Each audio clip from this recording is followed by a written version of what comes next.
People who, in many instances, have absolutely no clue what they are doing.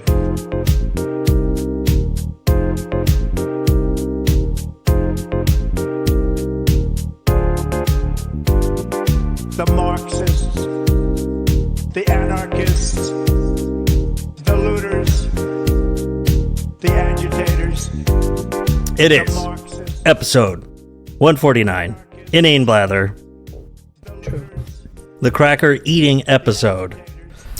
I don't know if that's a euphemism. You're going to remember this one. Yeah. Oh, boy. Get ready for this. Danae is on one about the crackers. Oh, man. What were you just saying? Honestly, I don't... Okay, say we'll save it not for a later. thing, but I think... No. Yeah. The only ones that are good are the Ritz ones. Ooh, okay. We will save that for later. But it's episode 149 of Inane Blather. It's a podcast.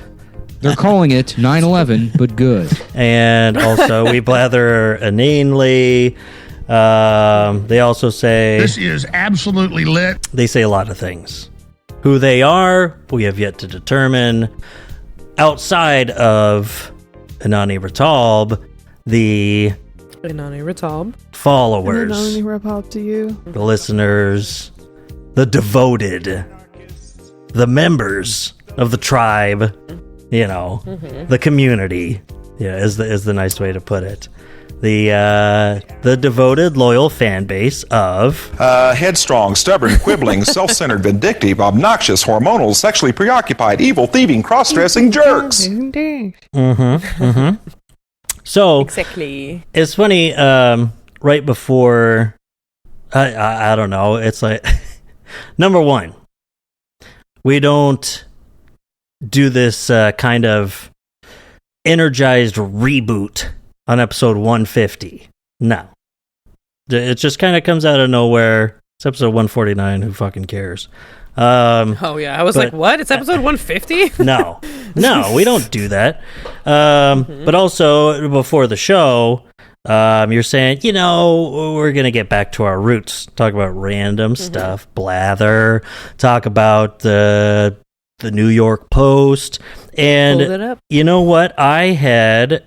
I think, was it the last episode? Maybe the episode before? I think it was the last episode. Danae had mentioned my my notes, whether that was even a real thing that I did. And it was, but I just haven't really used them in the way that I used to. And I started a new note thing. I think, number one, I just need to start smoking some weed, which I did every once in a while. But yeah, so I have a new note thing, and already I was like, what? I just have a note that says, gorilla children are gorildren. And not all of them are keepers. I don't know where. And another one that says fried pennies. I don't know where that's going. But also, let's see. I came across this. It's funny because after a couple of layers of like anti-Gaza, like kind of like pro-Israeli Hasbara bullshit, came across this story, but it's still hilarious just from reading the headline on its own. I thought was hilarious. Yahoo News. This is from years ago. Owner of Cairo store named Hitler says he didn't intend to offend anyone. And I just thought that it's like an Onion headline. And it's like, and to purposefully drive the point home, the store sign comes complete with a swastika. Let's see. He told Gulf News he did not intend to offend anyone and that, quote, the name and the emblem drew my admiration, so I decided to put them up in the front of my store. The matter does not deserve all this fuss. It's just a name. why are people so angry? I have nothing to do with politics, end quote. And it was just like, wow, there is the extreme version of like, I'm apolitical, but, and it's like, a guy with actually have something. Okay, go for it.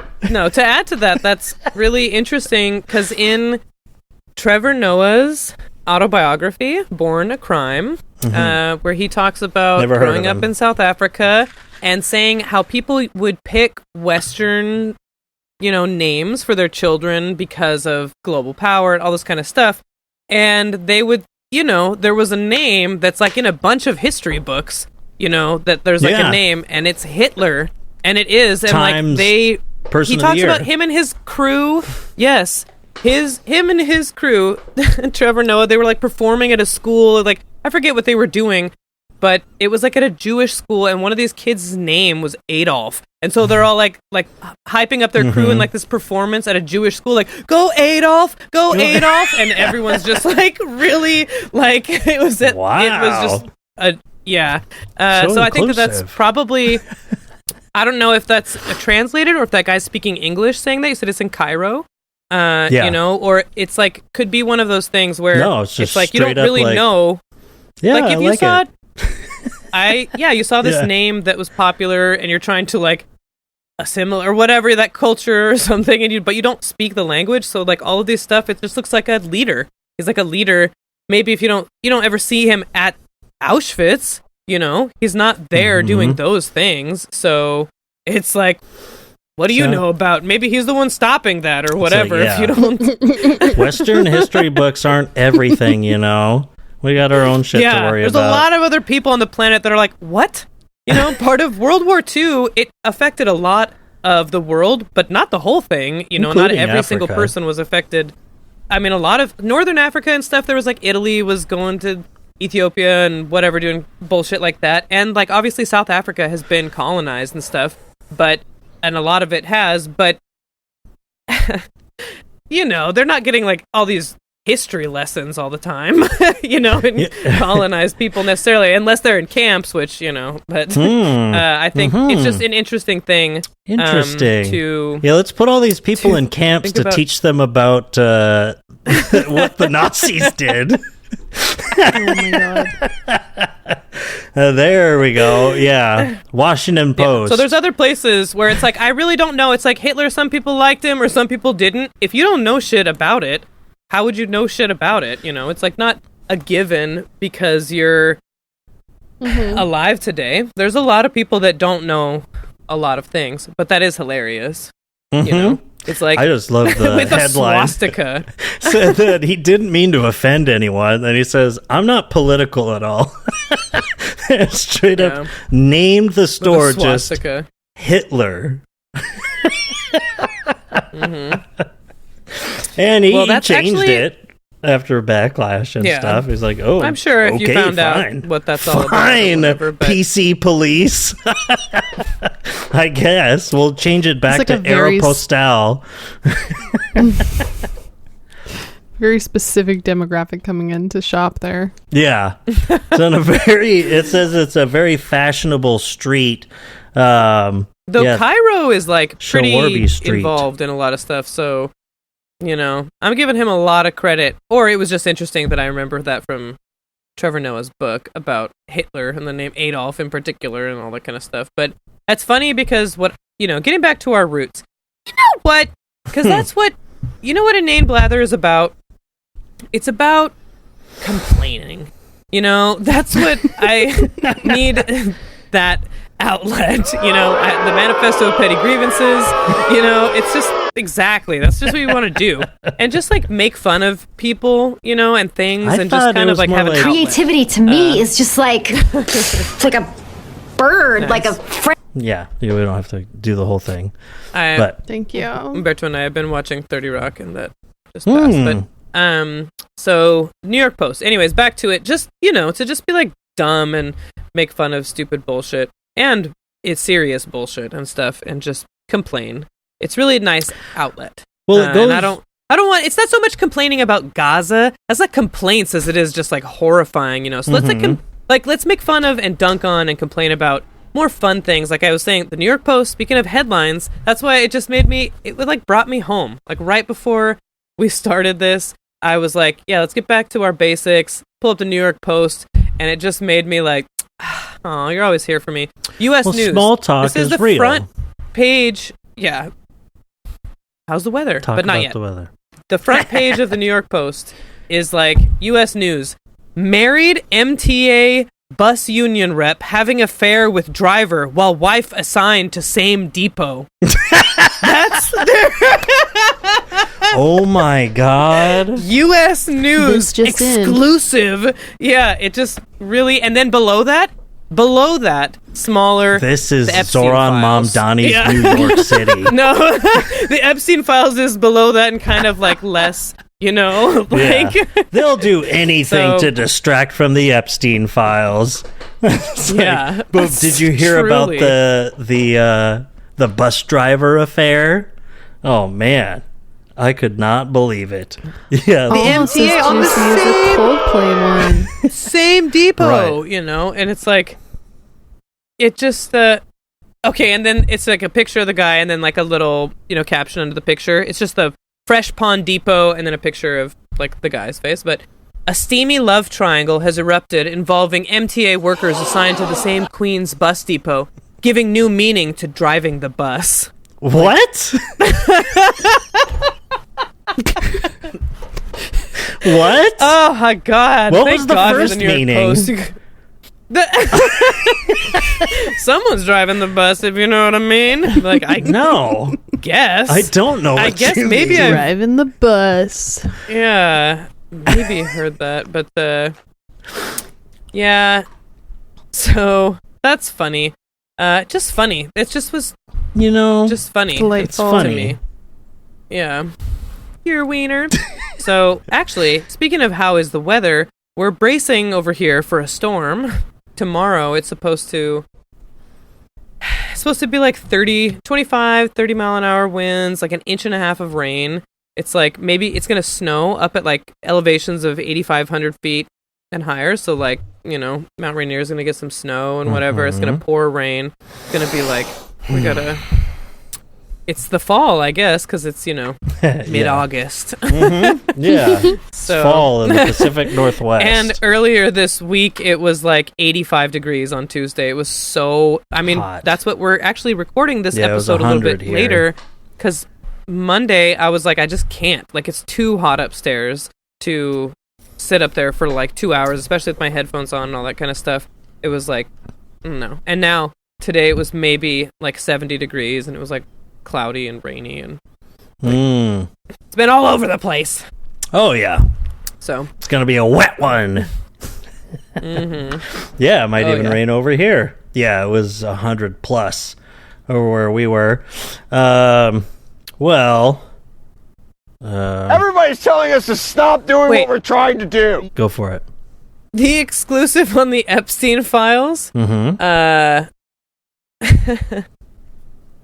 The exclusive is the notorious Palm Beach mansion Jeffrey Epstein bought for $2.5 million transformed into $60 million estate. And it's like, ew. What are you guys talking about? The mansion that he had like gross sex parties in is being... That's the Epstein Files is a house he sold or whatever. It just is like a funny thing. Like, they're just so salacious and so... Yeah. It's so fucking meaningless. It's like, that's what you're going to report on the... This is the Lifestyles of the rich and famous. Yes, on the front of U.S. News, this is like a pedophile ring that we're talking about involving the current president of the United States. And that's what you're... It's like of the... like the little shot is like... But also, construction it does going involve New York real estate. So... Palm Beach? And no, but I mean, he had his penthouse, he had his then Palm Beach, and I'm sure that they'll have an expose on the what the eventual renovation of the island will bring about. Yeah, exactly. It's like it's sold for a steal. only 17 million or whatever. It's like someone could really turn it around. But oh my god, that's so disgusting. Well, the weather is one thing. I was really looking forward to talking to you guys today, all day. It's a very strange day. I'll say, my wonderful, beautiful, supportive, incredible girlfriend will disagree with me. Shout out. When I say that I'm a fucking idiotic moron. But well, she sounds stupid then, because we all know that's true. Yeah, because she stands alone. Just kidding, Amanda. In saying everybody makes mistakes. You're not a moron, Doug. You're not an idiot. It happens. But I forgot to set the parking brake on my car. Didn't leave it in gear. And it rolled away last night and directly into a building. Did it get damaged? A little bit. And the building did. And that's what I was dealing with this morning. Because last night it was so funny. It was just I heard this noise. I was like, what was that? And Sophia was like, I think it was on the TV. I was like, are you sure? I don't know. And I just kind of looked outside. I was like, I don't know what it was. And then this morning I go down to work and I look, I was like, why is my car on the camera right now? And I was like, oh my God. It just rolled away. And I went inside. I was like, I can't believe that I did that. I just didn't set the parking brake. And it rolled down this tiny little incline. Mm-hmm. It's all it took. So it has a little dents on the front.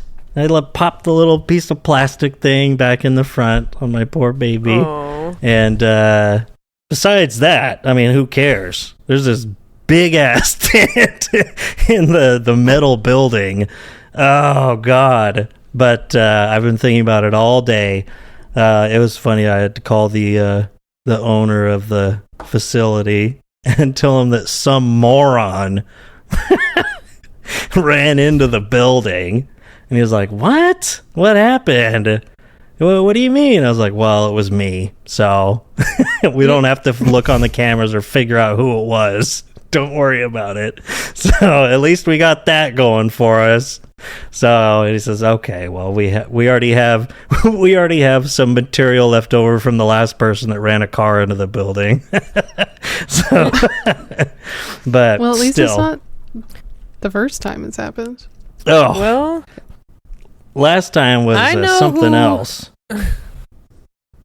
I know who I'm not going to go to when I make a mistake, because Doug will be like, you're so fucking stupid. How could you do that? How could you? You crashed your car? What a fucking idiot. It's only in self-deprecation. Yeah, of course. Yeah. I mean, not to your face. No. Don't do that. Yeah. 'Cause that's not helpful. Because it is just like a silly little thing. Stuff happens. Oh, well, I mean, that sucks, though. That silly little thing. I mean, it's thousands of dollars. So it's the way that it goes. Silly little things. See, we live in a capitalist society. What would happen if I didn't have thousands of dollars in my bank account right now? Then I would be filing a claim with my insurance, and then my insurance rates go up. If it didn't happen to be the place where I already work and already know the guy who owns the building and all this stuff, from when, it's just a little mistake. It happens. No, if it was anyone else, it wouldn't be like that. But isn't there like business insurance that covers that kind of thing? Well, yeah, but I mean, it's like if it was a stranger that did that and your boss never was able to figure out who it was, his business insurance would cover it. Yeah, if you didn't figure out who it was, I guess. But they have cameras. Yeah, yeah, that's why we have cameras, and and that's if they've exhausted all those things. If the insurance, I agree with Danae. I doubt that the insurance would cover it. That's dealing with insurance companies. Yeah, I mean, I guess that's true, but I'm also just like, it's the risks of owning a business. Oh yeah, Happens. That's what I think too. Yeah, I just saw this like TikTok of this woman. She like went to a cafe with her like 3-year-old and her mom or something, and it was like a nice cafe that had this like really, really. It was like a 600-pound like stone table or something, and it was like a coffee table, and I guess her 3-year-old managed to push it over or something. Because it was like tall instead of like short and wide. Mm-hmm. Anyways, it breaks. And luckily there was no one like close enough to it to like be under this 600-pound granite table or whatever. Anyway, this woman was just talking about how the owner was like, you can't leave there without leaving your credit card information and your driver's license and and doesn't ask how, like, if her daughter's okay or jeez, yeah, like just wants it paid for. And like the comment section is just like, dude, that's literally what insurance is for.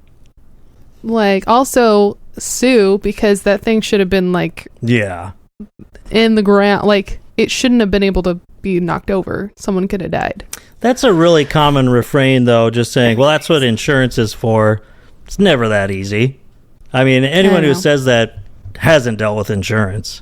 That's not the way that it goes. Doesn't mean that it's wrong, because that is what fucking insurance is fucking for. Because that's what I mean. That is what because you pay and you pay and you pay and you pay and you pay and you pay and you pay and you pay and you pay and then you pay and you pay and you pay and you pay and then finally, after you pay hundreds and hundreds and hundreds of times, thousands of dollars, you try to do something while other people have been paying and paying and paying and paying and paying and paying and paying and not making claims. And they're just making these huge profits. Then when it finally comes time to just pay out because there's damage done and you have fucking insurance, they're like, well, actually, let's like look through this more carefully. We'll take your money every month for the absolute doing literally nothing besides totally 100% just peace of mind, sort of.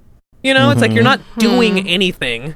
You're not actually doing anything at all for me right now, except holding money.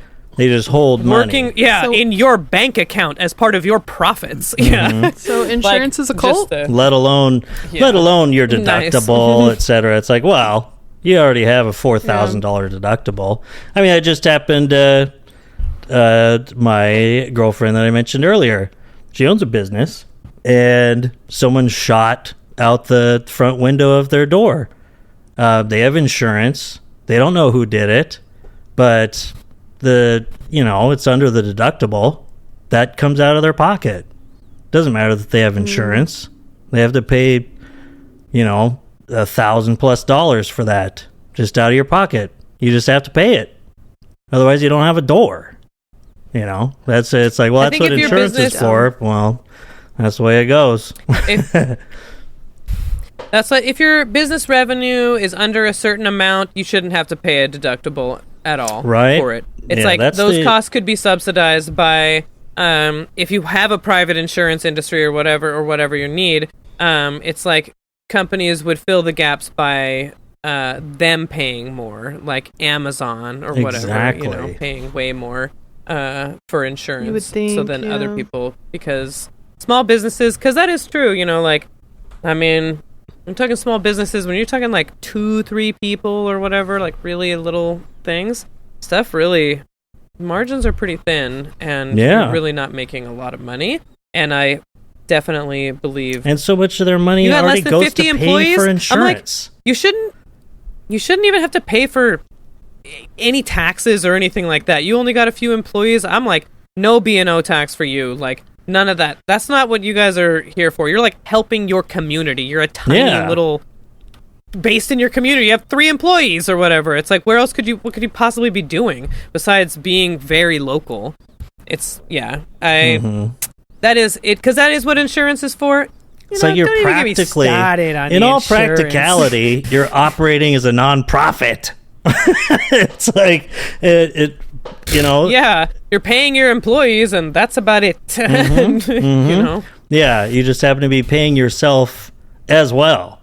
I mean, you might as well be an employee, but I mean, the way that it goes is that there's so many people that take that much further and that get their business that doesn't have the razor thin profit margin that 90% of the other small businesses do, and they will take complete and total advantage of that. But I don't know. Yeah. That's then you have that's true. Yeah, then you have a hedge fund manager not paying any taxes, or an insurance company that is one guy, because that's he why has it a has bunch to of be money with a certain revenue or whatever. That's what it can be based on employee size and like the revenue. That's what here in Seattle. There's like a thing going to the ballot in November, the Shield initiative that will change the B&O tax to the threshold being a lot higher. So if you only have a revenues, it's $100,000. That's where they start taxing it now. They're moving it up to $2 million, and it stays the same. That $2 million is taxed at the same rate or whatever. But then there's an additional tax after that for everything over that. And so, like, most of the small businesses are going to see a big relief from this, and because we have some pretty big businesses here in Seattle. Exactly. They're projected to Microsoft, Amazon, to bring in like $80 million for it's supposed to be, because they can graduate it above that. Yeah. It was supposed to be for shielding Seattle from like the Trump administration, like cuts to SNAP benefits or housing vouchers or stuff like that, like kind of put aside for social services. But we'll see City how Council that works. Put on a bunch of amendments to it, and it's like 60 million of that 80 million is going towards the budget deficit in Seattle, which is such. You just get to raid it for whatever they want. They do. They raid the progressive tax revenue streams for their stupid bullshit that doesn't work. It's so fucking annoying. And the progressive tax revenue, is really popular too. People want it because they want it to go to those things that get to the root of problems. And the Seattle City Council keeps having to, budget deficits because they keep wanting to hire more cops and put up stupid cameras and cut down graffiti and all this kind of bullshit. It's so, but anyways, that means $20 million is still going to social services. So that's, and it's cool. It's going to the ballot. The council passed it 9-0. So imagine that same amount going to the city. So, quote unquote, and they actually like defunded the police, quote unquote. It's like, damn, that'd be amazing. But yeah, I think it's just funny because it's like, I swear I've had that in my old like insanity inducing notes for Inane Blather, or I've thought about it. I know I just have a distinct memory of going around like on my rounds at work and thinking of exactly that for corporate tax rates and how it should be on revenue at astronomical levels, right? Where it's like, because people are like, well, this is all about profits and blah, blah, blah. And people try to like give you this Econ 101 schooling bullshit. It just, it's so annoying. Yeah. But it's like, but also like they're always like findangling a way to make sure their profit margins it's like staying underneath tax, whatever. I don't care if you're, you're just, you keep all of these constant capital expenditures so that you're paying fewer taxes and stuff like that. Meanwhile, Walmart, you're Like you're buying property, you're renovating stores, you're buying like a massive like inventory at certain times of year, yada yada yada, all to stay in certain thresholds and stuff like that. It's like, no, like I don't care if even if you're losing money, Amazon or Netflix, which you're not. Yeah. No, I mean like profit wise, which sometimes they can and do like you can't if still be making a profit money, and losing money. Oh, well, I mean, if you're making a profit, you're not losing money. No, I mean, no, I'm saying losing money, making no profit. Even if you're losing money, like you've got like these revenues. It's like so you have to like literally be losing money to like get out of this. Like Amazon borrowing all this money and stuff like that. Amazon doesn't turn a profit for its first 10 fucking years. Like that doesn't make any sense.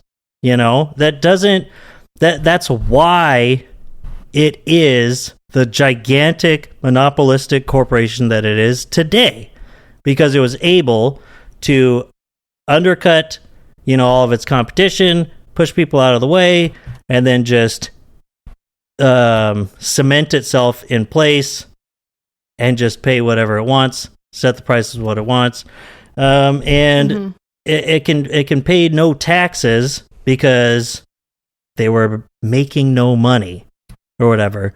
It's like you had massive revenues though. It's like, and if Jeff Bezos is a billionaire, even though he had an income of like $80,000 a year or something like that, so he's paying like no income tax practically. It's like, no, but he's a billionaire because of all these revenues, because of stocks, because of all this stuff. It's like, it's all doable. Like the tax code is already like crazy. Like the tax code is already complicated. Don't act like this is too hard for the IRS to figure out. Like, I mean, this isn't going to affect us, you know, doing our fucking taxes with TurboTax or something like that. It's not going to affect Intuit, you know, the people that are lobbying the government to keep their tax software relevant. That's for sure. Like, it'll be fine for us, but for these to just have cutoffs where, you know, if you're making over $50 million in revenue, or you if you're even like on an individual level, if your net worth is north of whatever six-figure number you want to say, like just like even if all it is like you own stock, like you should be taxed on that even if you're not selling it. It's a wealth tax. Yeah, that's Elizabeth Warren 100%. had that proposal and still does talk about it. And I think even Bernie Sanders started talking about it more too. And that's the thing. Like it seems so, I mean, almost intuitive. Like you'd say, it's like, yeah, well, they own all this stuff. Intuit, like you get taxed on it. People would say, Intuit. well, they've already been taxed on something before, or yada yada yada, or that's too complicated, or they haven't been spent. You have to contribute. It's like I don't care. You like, ever heard of property fucking taxes? You think you pay those one time in your life? Yeah, idiots! true. I've already been taxed on that before. Shut the fuck up. Yeah, exactly. God. Good point. Immediately. It's like, yeah, you're holding on to something. You can just keep getting taxed on it. And if you don't it goes like up, it, the higher then it get rid is of worth, it. you know? That's what, something about Seattle too that we've been talking about is we don't have very high property taxes. Someone was saying move from Texas, and he's like, the home values might be higher, but honestly, I come away with more money in my pocket living in Seattle as far as property taxes go than living in Texas. Yeah. And that's something that one of the people who are running for city council, she's gonna fucking win against Sarah Nelson. She has like, man, the Seattle election just keeps getting better and better. was like, oh man, 60% vote for the democracy vouchers. 51% of the vote, Katie Wilson, because of the democracy voucher program, where it's like literally in action, exactly what we're fucking talking about. Dion Foster against Sarah Democracy Nelson. simply does work. It does if you get some of this money out of it. Anyways, Dion Foster talking about wealth tax, a wealth tax, a mansion tax on some of those, because some of that, it's like you would think that we would have a lot more tax revenue here, property tax revenue, because all these homes are worth $900,000, but we don't really, because it's set up for, I mean, you know, it's like because Microsoft is here and Amazon is here and all these guys don't want to pay fucking property taxes because they are skyrocketing the cost of property, and they're rich people that don't want to pay taxes. So exactly. And it is cool to see some of these other ones. The response of it's like, well, I mean, these the rich people already pay 80% of all the taxes. It's like, yeah. Good. And they have 99% of the money. They have more all the wealth. And it's like, it's okay, they can contribute even more. I mean, you talk about what's fair. We differ on what we think is fair. It's like the numbers aren't in dispute here. Like the rich, the wealthy own the vast majority of everything. That's it. Like the wealth disparity is far and away worse now than it was in the Gilded Age. It's worse than before the crash of 1929. Like, it's worse now than it's ever been. Like, that's why, and it's horrifically bad in large cities and where we have housing crises and stuff like that, and it's like you can see it. I mean, Natalie, like you said, gosh, I mean, if there isn't like a visceral, obvious explainer to people, especially some of these libs that just still don't get it. There are more homeless people in Seattle than there are in New York City. Right? Yeah. There are more people on the street in Seattle than in New York City. And we are a tenth of the size of New York City. Like, yeah, 800,000, it's a pretty apt sort of comparison. And there's another example that's kind of come up. Oh, God. Okay. New York City, 8 million people. Because housing and wealth disparity.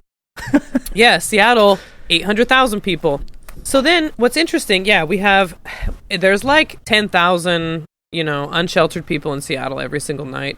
It's crazy numbers. It's really, really awful and sad. Washington, D.C., it's pretty much the same size as Seattle. It's 700,000 people. Has a pretty high cost of living, I think, as far as I know. And there's been all this talk about homeless people because Trump is like going in there, just like sweeping camps, whatever they're doing over there. It's right like now horrible. They only have, this is still off, obviously, just it's all relative. They only have 800 unsheltered people, like in Washington, D.C., like a night. Like there's 10,000 in Seattle. And they're all like the classic, like dirty suits with a martini glass, like they're all former lobbyists, Yeah, so it's like not even that sad. No, I'm just kidding. Yeah. No, it's like the Louis C.K. Was it Louis C.K. where it's like, where it's like the public park sign where it's like no drinking and it's the circle with a line through it, but it's a martini glass. He's like, who's that for? Yeah, who's drinking that in the park? It should be like a paper bag, or something. But it's like a lot of things could be in a paper bag. You only put alcohol in a martini glass. But, yeah, true.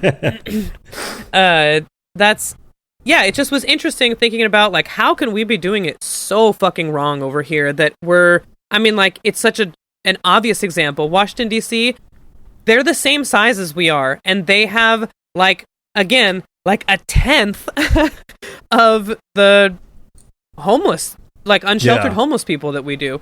And I know it's expensive over there. Washington, D.C., all people that work in government and stuff, that's like good paying jobs. That's like what it is over there. There's a lot of high paying jobs, but it's whatever, maybe because it's not corporate as much. You know what? Because it is that federal. Probably. You know what? Because there aren't a bunch of corporations there. It isn't overrun by capitalism because it's all federal land. Wow. Not for long.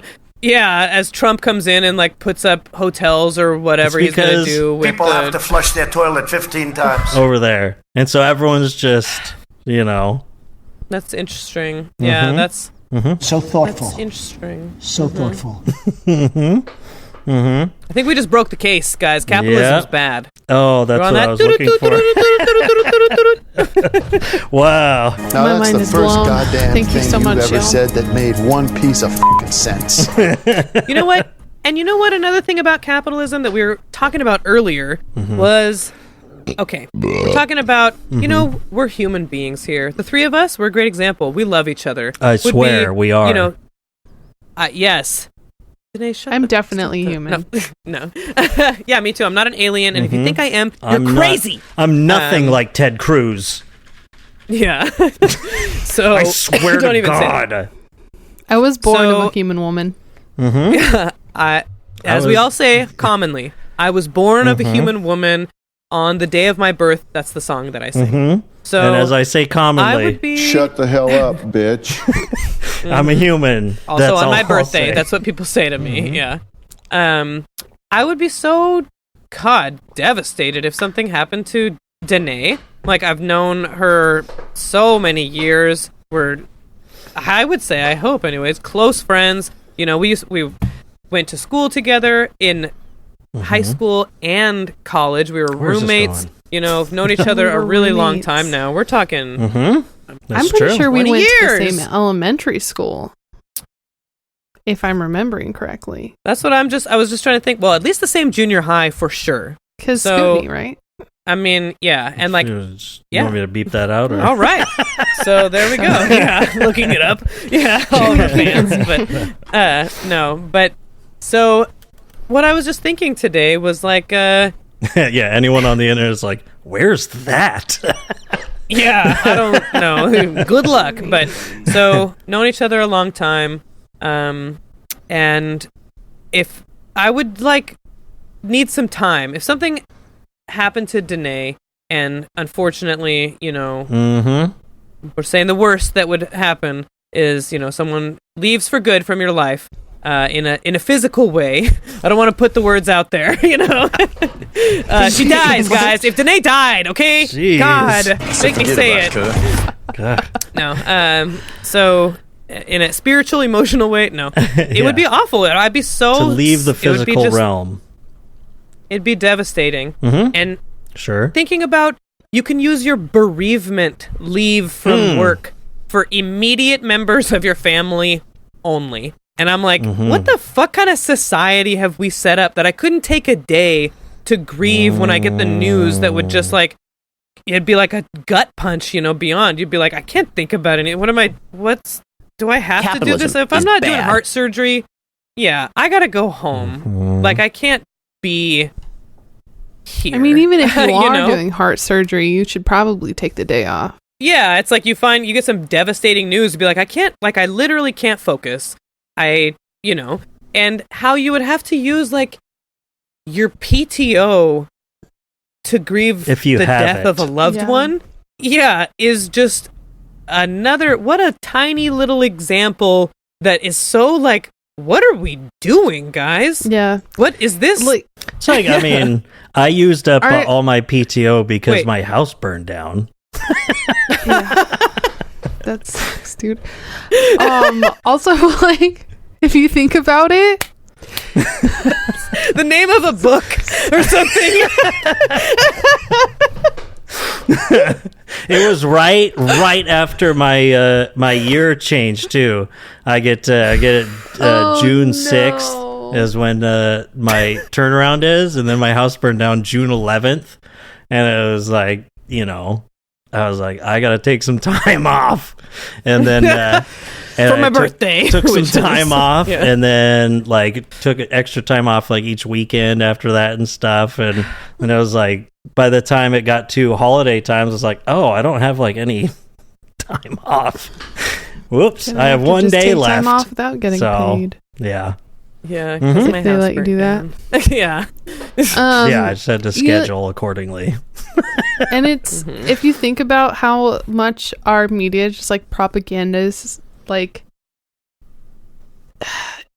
every single like procedural cop drama you can think of, someone important dies and they immediately go back to work, and people are like, you should take the time. Yeah. And the person's like, no, I can't. I need the distraction. And it's and it's like, what? Oh yeah. It's in every piece piece be with of, your like, family. Yeah, it's like in every piece of film and like TV everywhere. It's like anti-grief. It is. I don't know. It's so funny. I never really thought about it before. Capitalist but propaganda. Honestly, comical because it's like, wow. Because it's one thing to need like a distraction throughout the day, or to want to think about something else. Like, I mean, you feel really like drowning and stuff. But that probably means like, do something around my house, go have lunch, go see a friend or something like that. Go for a walk, go do my groceries or something. Just like, I need to do something, but I don't need to go like, what am I doing? Like at a jobs report when I'm sitting here thinking about my mom who just died 3 days ago or something. KPIs. Like, yeah, it's like it feels like that's not what you're wanting. You're probably wanting community in some way, and just like I think that's like kind of I don't know what our white culture, that's like very like, all right, tone it down. Grief is not, some other cultures they're like, God when forbid you just rot in bed. like wailing, crying, like it's a part of like really expressing your grief in a way that's like, I don't know, like puritanical stuff is like, all right.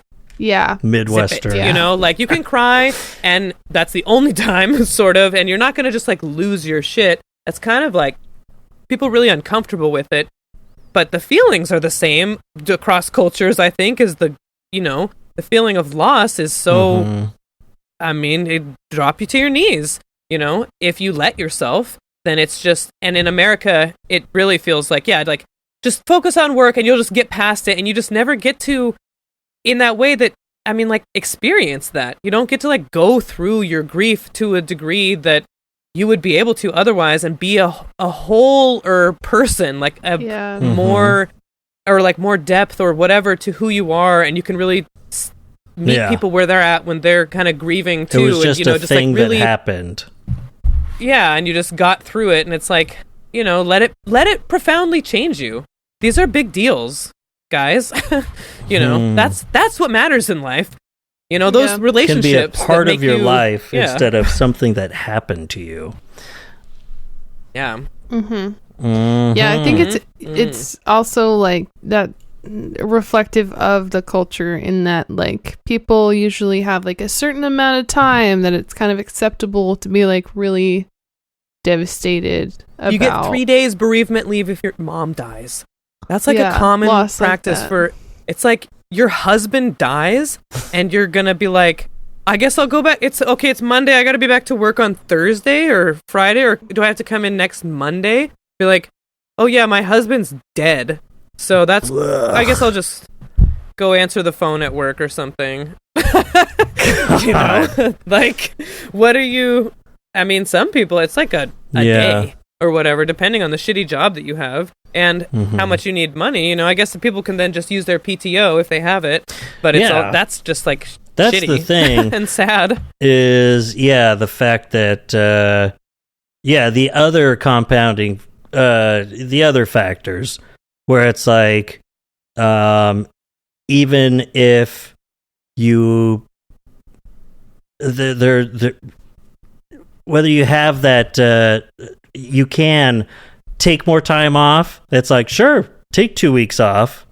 And you can have your job. You could walk back into your job whenever you see fit. It's like, but I mean, you're not getting paid for it. You know, you can take as much time as you need. It's like, yeah, you're still living under capitalism. What? You just don't get paid? Gotta pay that mortgage. It's like, yeah. Well, your husband died, and now you're wrestling with near homelessness. Well, that's what insurance is for. Yeah. yeah. Life insurance. There you go. That's a totally different form of insurance. Yeah. A really quick payout. That's different. Yeah. Yeah, now you gotta prove to them that you didn't kill him and that he didn't. You gotta bring then it's another capitalism thing. You have to prove that he didn't kill himself. Ugh. Or the gross. Yeah. Or all of that money that you paid into life insurance can never be collected. So yeah, you have to prove it isn't one of those classic things like you see in the movies where he found out that he was sick and so he hired some people to kill him and make it look like it was some sort of botched robbery and they could collect on the money. You know, I mean, it was like in You've been Fletch. thinking about this? No. Or? It was the movie Fletch, you know, with Chevy Chase. Fletch. Oh. Ever heard of it? Sorta, yeah. It was just referenced in that episode of Scrubs I saw the other day.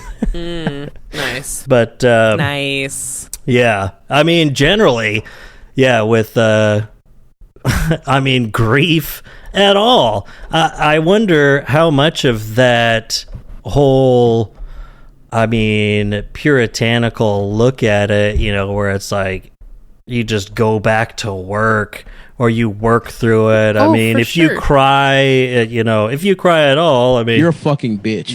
You're a loser. You know, it's like, as your religious correspondent.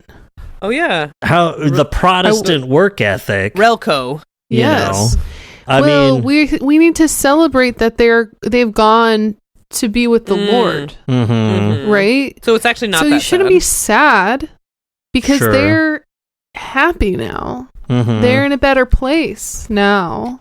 And it doesn't matter. So you should be able to go back to work because they're fine. Like they're fine. They're living. They're literally in heaven. Yeah.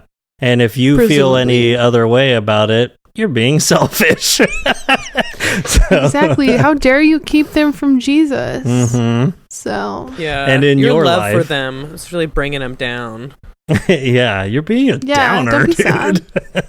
I think Jesus said that. You're being a real bummer, man. You're bumming me out. So saith the Lord. But,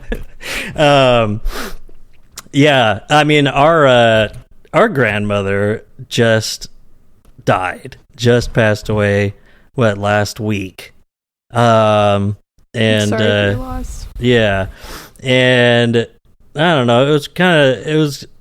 She was really old. It was kind of tough for me, but because I was somewhat close to her, but it was funny, like. I don't know, just even as a total atheist and whatever, but just in passing telling someone like, well, you know, I mean, it is what it was difficult for her in the last year or so she's in a better place. And then just actually thinking about that at the end as I was walking away and that making me feel better, thinking about that. I was like, yeah, that was kind of a nice feeling to think, you know, afterlife, no afterlife, anything. I was like, whatever it is, it's not in pain it's anymore. better than being in a dementia care facility. You know, I was like, no matter what. So it is reassuring, I guess. Yeah, comforting. Yeah. So there is something to that, but it is funny that I even had that thought. So she died, and because I got the phone call about it, and she had passed away the day before, and I got the call, and she said, well, I didn't want to bother you in case you were at work. And it was like, yeah. And even like hearing about it, I was like, yeah, I'm glad that I wasn't at work, you know, because it's like, it's upsetting, you know, you're working or something like that.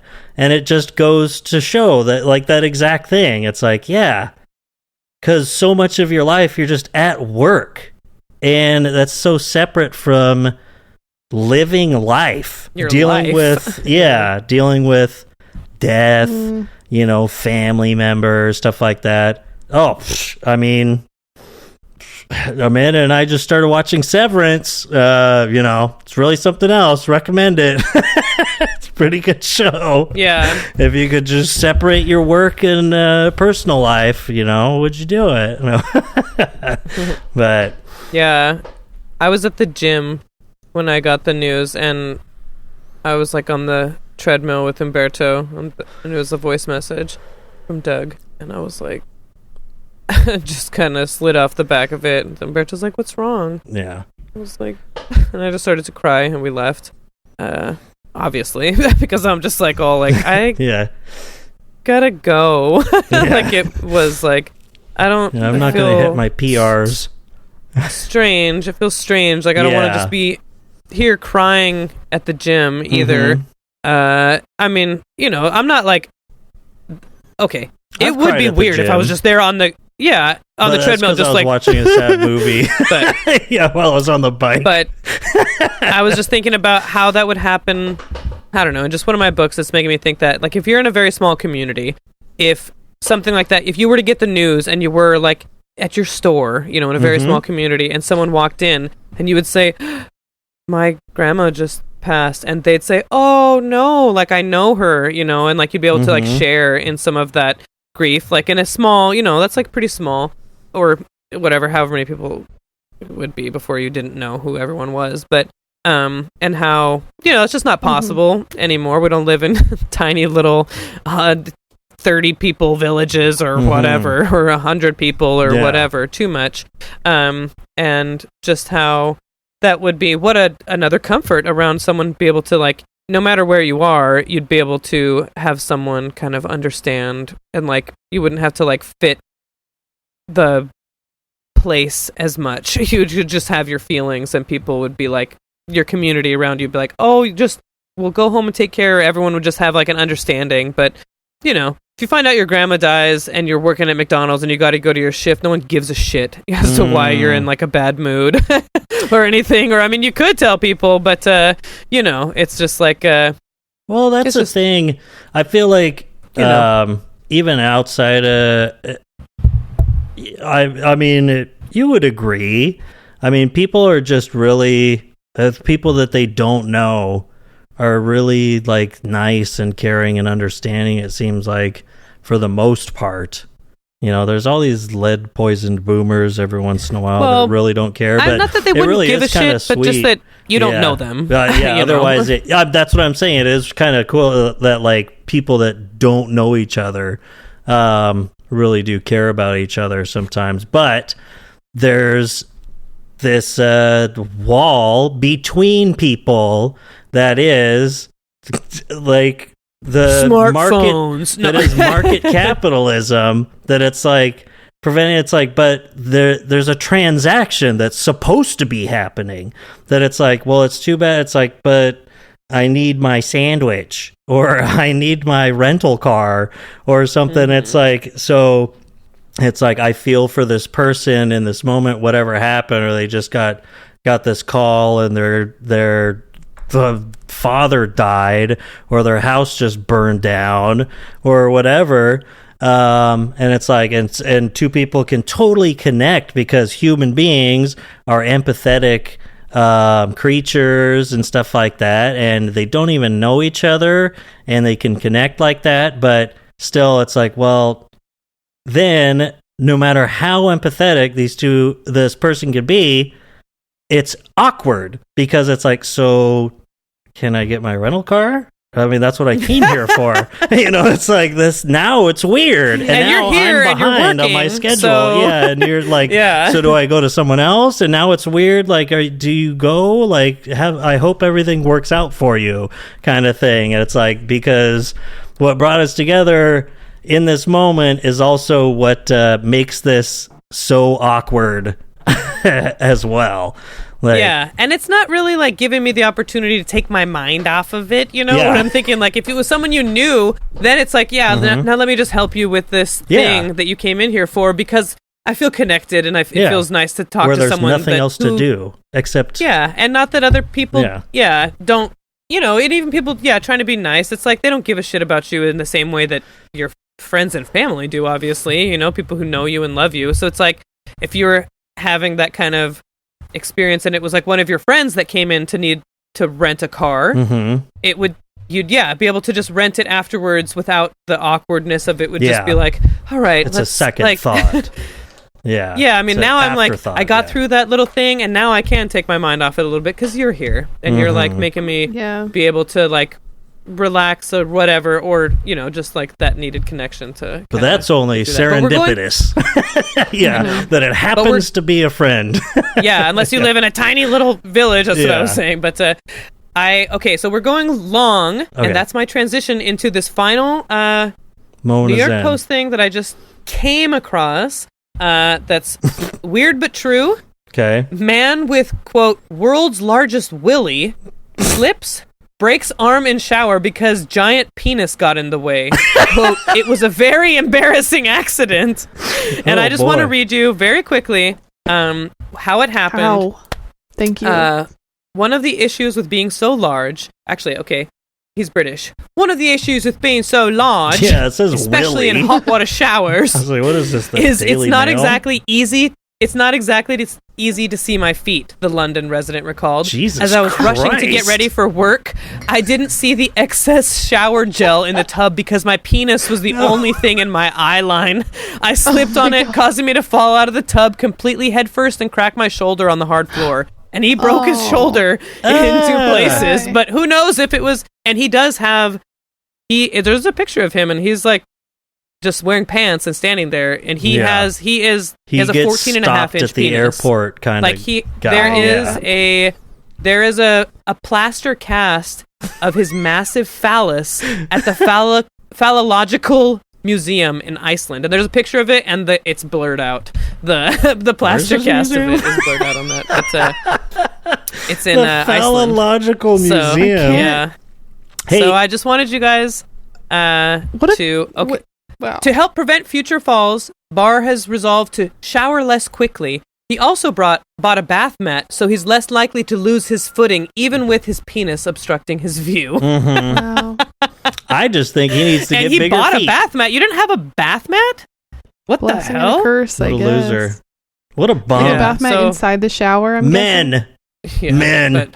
You just can't, they can't be trained.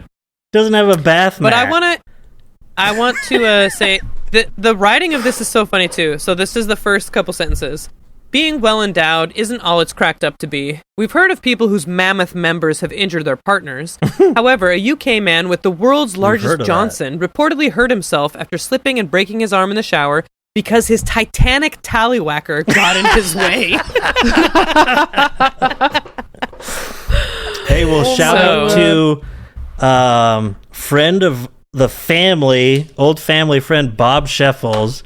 If anyone goes out and can find an old copy of Seattle Graffiti, go and buy it from a local bookstore, because there's a page of all the different words for the male member on there. I always remember that, and there's like 70 different or like 100 different different ones, Johnson, Tallywhacker, Willie, all those different ones, including ones that you'll certainly have never heard of before or something, all collected from different graffiti marks from across the city. So I just want to leave you, most of these comments are so just like, Gen X and boomer humor is just like, God, you guys are not funny in comments anyways.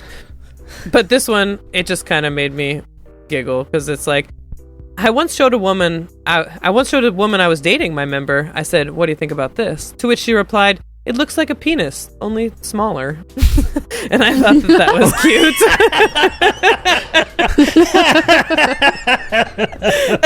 Wow, yeah. Yeah, it really looks like one.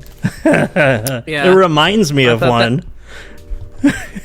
Yeah, I think that was just like, that's about as funny as it gets over here. I'll tell you that much, Okay.